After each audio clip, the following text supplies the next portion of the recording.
الغلط بدون دليل. أنا أول الناس خروجا يوم القيامة إذا بعثوا،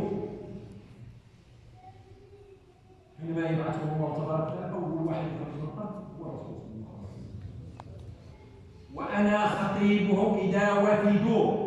معنى هذا أن أول من سيتكلم يوم الحشر والنشر رسول الله صلى الله عليه وسلم، أنا خطيبهم إذا وفدوا.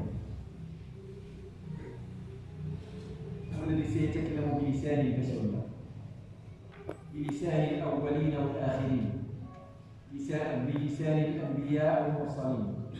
لأن حتى واحد ما غيستطع يكلم الله تبارك وتعالى ولا يرفع راسه ويشوف فيه حياء منه. حتى آدم خلقه الله بيده، نفخ فيه من روحه، أمر الملائكة بالسجود له، أسكنه في جنته، وعلمه الأسماء كلها وتاب عليه. فتلقى آدم من ربه كلمات فتاب عليه ومحى ذنبه غفر ذنبه ومحى سيئاته وكفر له سيئاته. والملائكة حينما يأتونه ويقولون له ألا تشفع لنا إلى ربك؟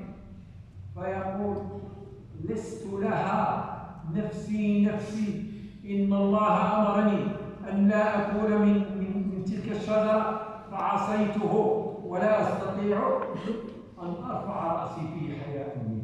ما نمتلك تكفر الذنب، ولكن حياء من الله لأنه عصاه. وأشري وشحال عصينا من مرة كي غادي تشوف فيه، وكي غادي ترفع راسك وتشوف فيه وتشوف النور ديالو.